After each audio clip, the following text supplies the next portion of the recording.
All right, ABC News now reporting at this hour the DOJ's watchdog, Michael Horowitz, is coming out strong against James Comey, Andrew McCabe, Loretta Lynch in his forthcoming report, which examines how Obama's Justice Department and FBI, well, mishandled the 2016 criminal case into Hillary Clinton. In other words, we were right and your media was wrong. Of course, fired FBI Director James Comey. He cleared Hillary Clinton of all charges, but not before many public missteps, misdeeds surrounding the investigation. According to the report, quote, one source telling ABC that the draft report explicitly uses the words insubordinate to describe Comey's behavior. Now, the IG report will also allegedly rebuke Loretta Lynch and fire Deputy FBI Director Andrew McCabe. None of this is surprising. Remember, the McCabe report came out, then comes the criminal referral.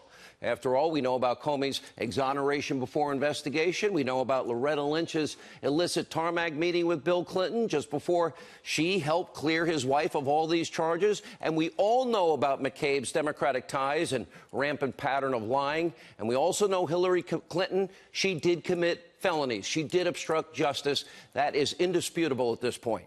Now, as we reported last night, Andrew McCabe, he's now requesting immunity from the U.S. Senate in exchange for his testimony, possibly against his former boss, James Comey. Now, the full unredacted report should literally have been released by now. And frankly, if it's released any time between now and next Wednesday, remember we have the summit on Tuesday of next week, that means they're trying to bury this on a summer weekend so it doesn't get the coverage it normally would. If they release it early next week, they are totally trying to bury this during this all-important summit in Singapore.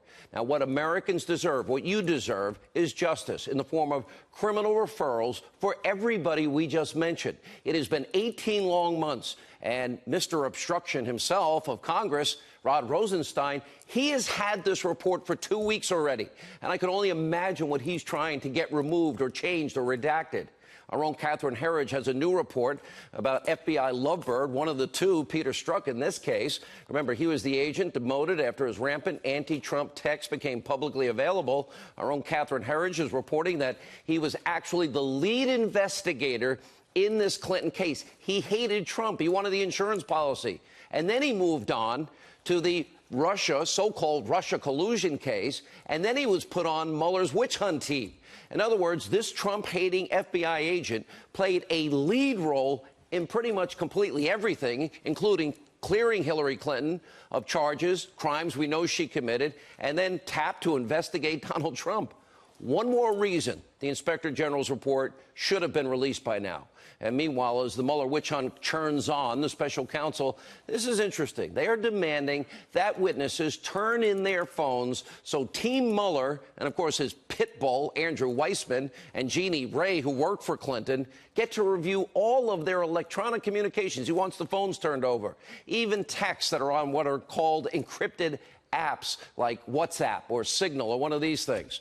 Now, maybe Mueller's witnesses, I don't know. If I advised them to follow Hillary Clinton's lead, delete all your emails, and then acid wash the emails and hard drives on the phones, then take your phones and bash them with a hammer into little itsy-bitsy pieces, use bleach bit, remove the SIM cards, and then take the pieces and hand it over to Robert Mueller and say, Hillary Rodham Clinton, this is equal justice under the law.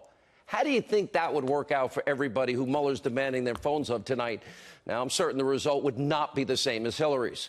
And meanwhile, the person in charge of this Mueller witch hunt, the Deputy AG, Rod Rosenstein, he has responded to growing calls for his recusal, writing a letter to Senator Lindsey Graham stating he will recuse himself if deemed appropriate, and he's the guy that recommended Comey's firing. He signed off on the final FISA warrant based on Hillary Clinton's bought and paid for dossier that even Christopher Steele said maybe 50-50. So given that Rosenstein is overseeing an investigation where he's a key witness and he signed off on the FISA, I think it's probably deemed inappropriate a long time ago. And earlier today, former New York City mayor, current Trump attorney Rudy Giuliani had very strong words for the seemingly never-ending fishing expedition to undo the election of you, the American people. Watch what the former mayor had to say. They are a group of 13 highly partisan Democrats that make up the Mueller team, excluding him, are trying very, very hard to frame him, to get him in trouble, when he hasn't done anything wrong. Now, they may not know they're doing it. They may not realize they're doing it. But they can't emotionally come to grips with the fact that this whole thing of Russian collusion didn't happen, right? That they're trying to invent theories of obstruction of justice. The president fired the FBI director. The president has the right to fire the FBI director. The president should have fired the FBI director. He was a terrible FBI director. Even Comey said he had a right to fire him. We'll get back to the witch hunt in a minute. Also tonight, bad news for the Trump-hating mainstream media. Their rampant, disgusting conspiracy theories about our First Lady, Melania Trump, being missing in action came all crashing down today as the First Lady appeared alongside her husband at an event in Washington, D.C. So much for the conspiracy theories. Take a look. I'd like to sort of maybe say and pay some respects to some of the people here today. I have a list. Of course, we have to start with our great First Lady, Melania. Thank you, Melania. She's doing great. She went through a little rough patch, but she's doing great, and we're very proud of her. She's done a fantastic job as First Lady. The people love you. People of our country love you. So thank you, honey. I'm glad she's healthy. And by the way, her approval ratings are higher than the president's. And now also the president delivered a very special message for the media today on Twitter, writing, the fake news media has been so unfair, so vicious to my wife, our great First Lady Melania. During her recovery from surgery, they reported everything from near death to facelift to she left me in the White House for New York or Virginia to abuse. All fake, and she's doing really well. All right, let's turn our attention now to Kim Kardashian. Okay, you didn't expect me to say that, did you?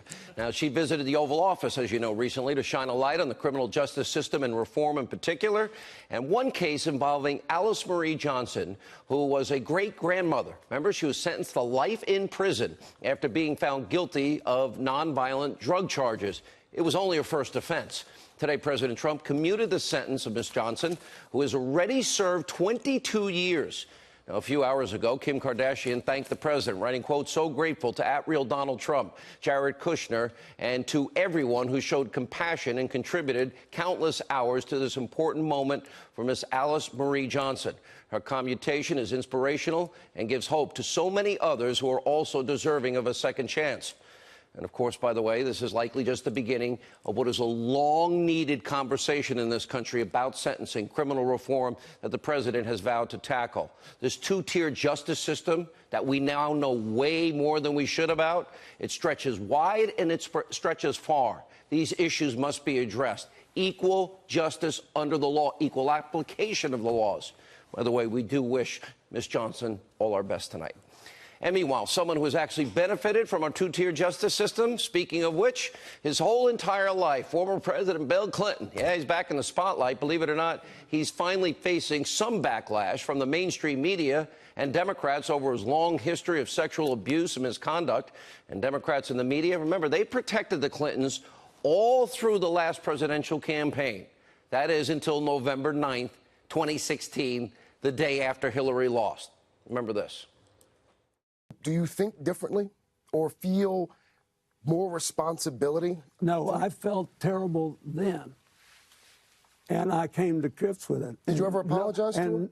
No, yes, and nobody believes that I got out of that for free. I left the White House $16 million in debt. But you typically have ignored gaping facts in describing this, and I bet you don't even know them. Do you feel like you owe her an apology? No, I do. I do not. I've never talked to her, but I did say publicly on more than one occasion that I was sorry. I dealt with it 20 years ago plus, and the American people, 2/3 of them stayed with me, and I've tried to do a good job since then with my life and with my work. That's all I have to say to you. Now, following that interview, Bill Clinton actually trashed NBC News for finally asking a tough question. Kind of questions they should have asked during the campaign in 2016, and they fired back. Take a look. The former president, Bill Clinton, expressing some regret over his controversial remarks about Monica Lewinsky here on Today, but still making false allegations about that interview with Craig. Overnight, the former president said that his interview with us was not his quote, finest hour, speaking with Mr. Colbert, Mr. Clinton made another public apology for his behavior during the Monica Lewinsky scandal, but also took issue with the questions we asked him earlier this week. I think the tape speaks for itself. Yeah. You, of course, did not assert that he never apologized. You asked whether he had apologized. Thank you very much. Of course, NBC News, the rest of the media is about 30 years too late. Remember, they gave Bill Clinton a complete and total pass until his wife lost the election. Right here on Hannity, we did call out Clinton's alleged sexual assault year after year, way before the Me Too movement and way before the left seemed to care about his misconduct. You might remember this. You described the scene where he was biting on your lip, and then when it was all over, he was leaving. Said, you better put some ice on that.